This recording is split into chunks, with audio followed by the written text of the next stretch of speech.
நான் படக்குழுவினை வேலை கலைக்கின்றேன்.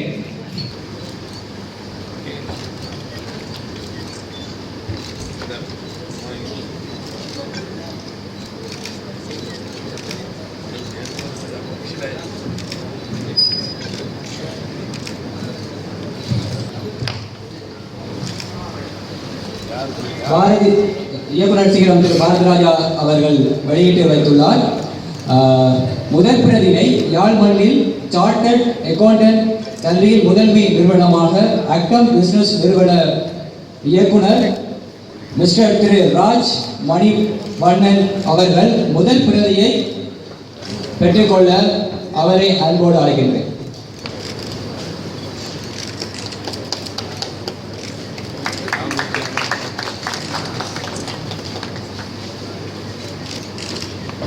அடுத்ததாக சிறப்பு பிரதியை செல்லா திரையரங்கு உரிமையாளர் அவர்கள் அடுத்ததாக பெற்றுக் கொள்வார்.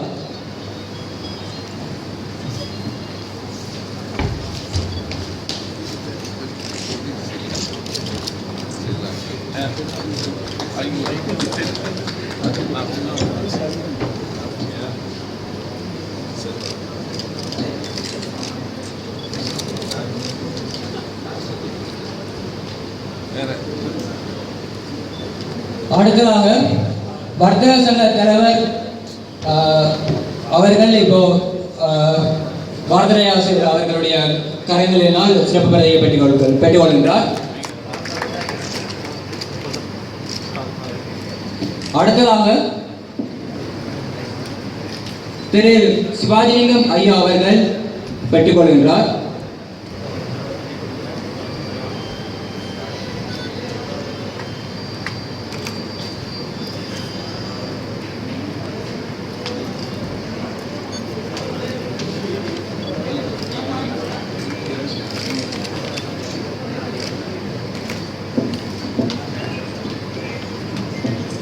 அடுத்ததாக கனடாவில் இருந்து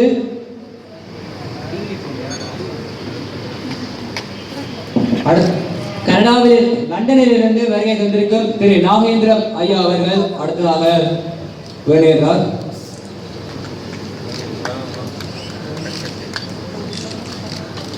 அடுத்ததாக எனது அடுத்த திரைப்பட தயாரிப்பாளரும் இது வருகை தந்திருக்கும் வல்வெடுத்துறை திரு ஆதவன் ஐயா அவர்கள் வருகை தந்து வேண்டுவார்.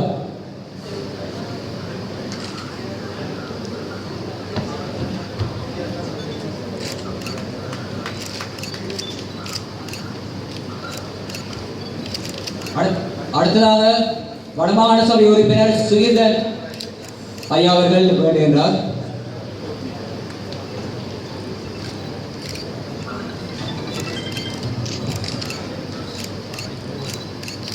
ஒத்துழைப்பம் வழங்கி யோனான் திரைப்படத்திற்கு ஆலோசனை வழங்கிய திரு வல்வெடுத்துறை நகரசபை உபதலைவரும் எனது வழிகாட்டியுமாகிய திரு சதீஷ் அண்ணா அவர்கள் அடுத்ததாக சிறப்பு பிரதியை பெற்றுக்கொள்ளுமாறு அழைக்கின்றேன். இடத்து திரைப்பட இயக்குனர் திரு செந்தூரன் அவர்களை வேண்டுமாறு அன்போடு அழைக்கின்றேன்.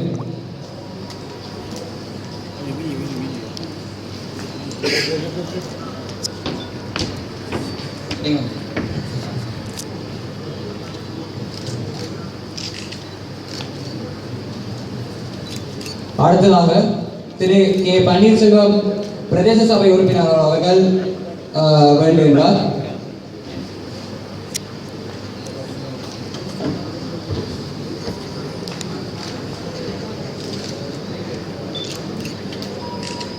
அடுத்ததாக சக்தி விலாஸ் உரிமையாளர் சக்தி ஜுவல்லரி உரிமையாளர் அவர்களை அன்போடு அழைக்கின்றேன்.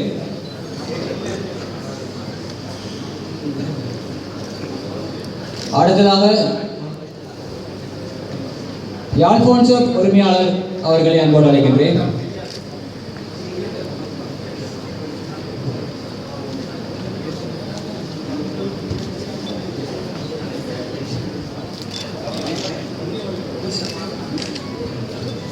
அடுத்ததாக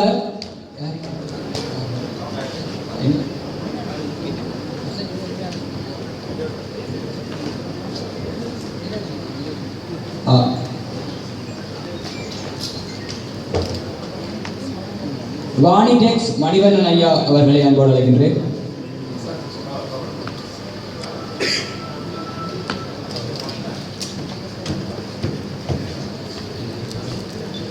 கேசவன் அண்ணா அவர்களை அழைக்கின்றேன்.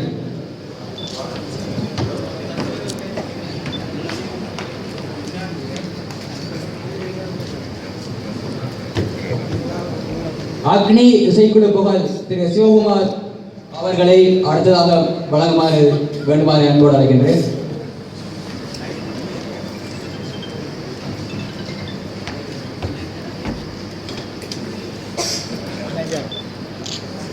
வெஸ்டர்ன் யூனியன் உரிமையாளர் நிலோஜினி அவர்களை அன்போடு அழைக்கின்றேன்.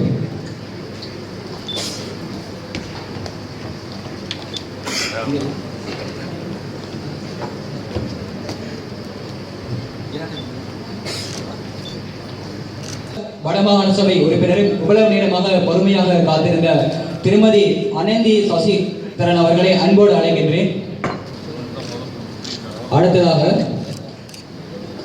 ஈழத்து நடிகர் திரு கதானன் அவர்களை அன்போடு அழைக்கின்றேன்.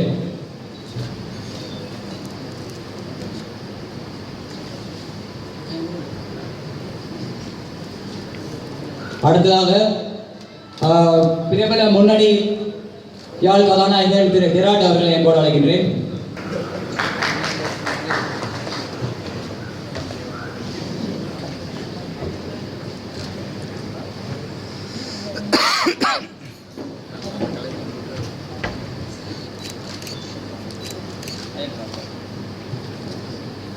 அவர்களுடைய அறிவுரைகளை கேட்டு நாங்கள் பெறுவோம்.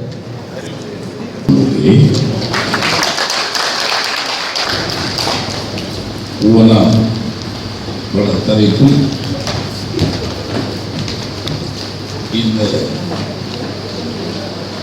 பட வெளியீட்டோட போல் நடக்கும் இந்த நிகழ்ச்சி மரியாதைக்குரிய நண்பன் திலகராஜ், நான் ரொம்ப கடந்த 10 ஆண்டுகளுக்கு மேலாக மிகவும் நட்புடன் பழகிய நண்பன் திலகராஜ் எதை தொட்டால் சரியாக செய்வார் என்ற நம்பிக்கை எனக்கு இருக்கிறது. இதற்கு முன்னால் வாணிவேல் ஒரு படம், அதற்காக அவர் எவ்வளவு சிரமப்பட்டார்கள் எனக்கு தெரியும். ஒரு கலை சம்பந்தமாக ஒரு ஆர்வமுள்ள ஒரு மனிதன். நான் ரொம்ப 10 வருஷமா ரொம்ப அழகாக இருக்கும், ஏன் நடிக விடாதுன்னு அவர் இதன் தயாரிப்பாளராக பின்னணியில் இருக்கின்றது. இந்த ஓணான் பட குழுவினருக்கு பெருமை, அதுதான் ஒரு பலம்.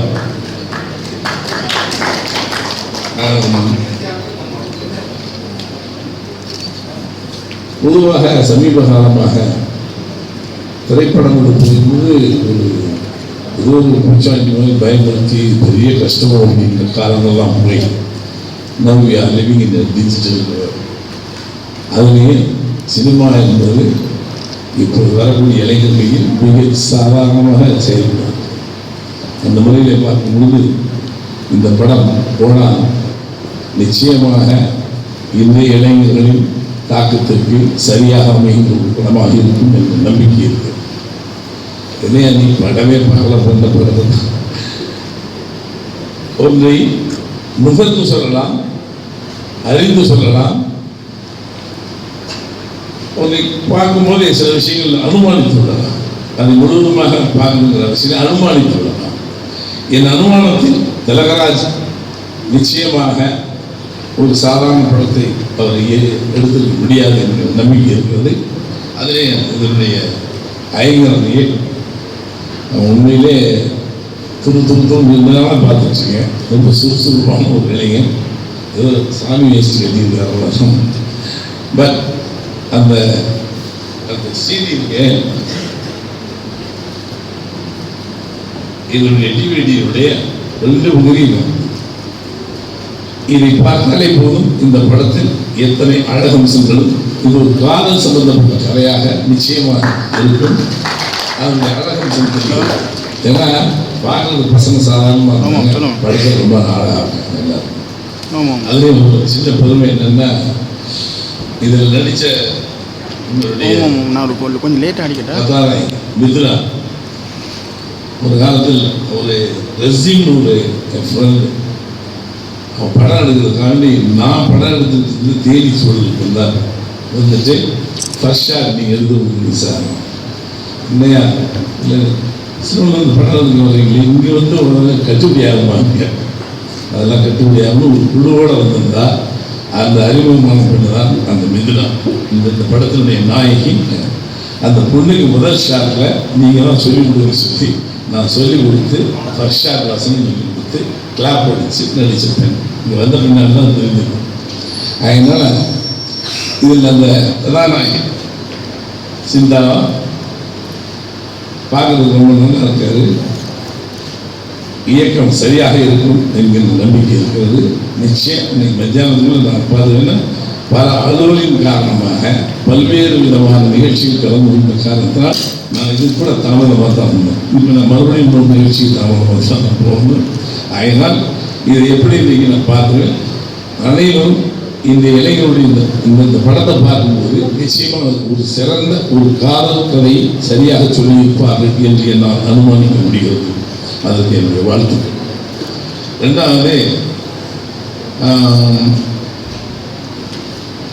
இந்த சபையில் அறிவுரை சொல்லுவார். அறிவுரை சொல்லுவார். யாரும் யாருக்கும் அறிவுரை சொல்லவே முடியாது. படம் திரைப்பட தொழிலை பற்றி இப்பொழுது நாகரிகமாக வளர்ந்திருக்கின்ற தொழிலை பற்றி நாம் சொல்லலாம். ஒரு காலம் நாங்கள் வந்து எனக்கு ரொம்ப பிடிச்சி போய் அது நுவரேலியாவே 35 நாட்கள் இருந்து நான் படத்திலே முடிச்சுட்டு போனேன். அது மாதிரி இங்கே அற்புதமான ஒரு சூழல். இது விஞ்ஞான யுகம், ரொம்ப அட்வான்ஸ் டெக்னாலஜி வளர்ந்திருக்க காலத்தில் நீங்கள் நினைத்தால் இன்னும் சிறந்த முழுநேர திரைப்படத்தை எடுக்க முடியும். அதற்கான வலுவும் சக்தியும் திலகராஜ் இருக்கு. ஏன்னா ஒரு சாதாரண பூமியாக இருந்த இந்த இடத்தை அதை தூக்குன்னு சொல்லி இவ்வளவு பெரிய ஒரு பிரமாண்டமான ஒரு ஹோட்டல் கட்டி அதுக்கு வாங்க நிறுத்தி நான் எதிர்பார்க்கவே இல்லை. ஸோ எதை தொட்டாலும் சரியாக தருவார். நிச்சயமாக திரைத்துறையில் பெரிய படம் எடுக்க வேண்டும். இது சின்ன படம், இன்னும் பெரிய படம் எடுக்க வேண்டும். சிலருக்கு வந்து யாழ் நகரத்தில் உட்கார்ந்து சினிமாவை இந்திய தளத்திற்கு உலகத்திற்கு கொண்டு வருதா என்கிற பெயரை எழுதணும். என்னுடைய வாழ்த்துக்கள். ரெண்டாவது, என்னை செல்வா அவர் ஏற்கனவே 2-3 படம் எடுத்துருக்காருன்னு நினைக்கிறேன். தமிழ்நாட்டுக்கு வந்து ஒரு ரொம்ப உற்சாகமான மனிதன். 2 நாள் அவருக்கு சவுண்ட் மட்டும் எனக்கு காது கவலை. எதை பேசினாலும் அமைதியாகவே பேசுவார். சத்தமோடு மைக் எங்கேயும் ஆம்பிள்ஃபர் வச்ச மாதிரியே இருக்குங்க பேசுவார். ஏன்னா மனிதன் எந்த விதமான அப்பொழுது இல்லாமல் உள் மனசில் எதுவுமே வச்சுக்காமல் பேசுவதுன்னு அவர் பேசுவார். அந்த மாதிரி ஒரு நல்ல கலைஞர். இதற்கு முன்னாலே குறும்படம் நடத்திருக்கார் அவர். இருந்தால் இந்த குறும்படங்கள் என்பது பெரிய படத்திற்கான அஸ்திவாரம். எப்பவுமே அந்த அந்த ஒரு அரை மணி நேரம் ஒரு படம் எடுத்தாலே ஒரு பயிற்சி, அதுக்கப்புறம் தெளிவும் குறும்படம் நடக்கும். இன்னைக்கு உலகம் முழுவதுமே குறும்படம் எடுக்கின்ற அந்த ஒரு பெரிய சக்தி வளர்ந்துட்டு இருக்கு modern youngsters.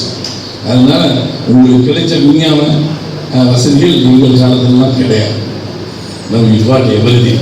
You can do miracle in the films. நீங்கள் என்ன வேணாலும் பண்ணலாம். அவ்வளோக்கான இதற்கு என்னை என் நண்பன் கோபால் லண்டன்லேருந்து உரிய அறக்கட்டளை வீசி உலகத்திலே ஒரு அற்புதமான மனித இதயங்களை நான் உலகத்தில் சில பேர் நெஞ்சுக்குள்ள வச்சிருக்கேன்னா அப்பேற்பட்ட என் நண்பன் கோபால் இப்படி ஒரு நிகழ்ச்சிகளுக்கெல்லாம் அவர் சொல்ல கூட இல்லை. வந்த பின்னாடி எல்லா நிகழ்ச்சியும் சொன்னார் ஒத்துக்கிட்டேன். ஏன்னா அத்தகைய நட்புக்குரிய அந்த கோபால் நான் நன்றி சொல்ல கடமை விட்டுருவேன். அதே மாதிரி கோபாலோட என்னுடைய இன்னொரு நண்பன் மகேந்திரன் இவங்கெல்லாம் வந்து எந்த நிகழ்ச்சியிலையும் என்னை சொல்ல விடாமல் எல்லா இடமும் போயிட்டு இருக்காங்க. நான் நன்றி சொல்ல கடமைப்பட்டிருக்கிறேன்.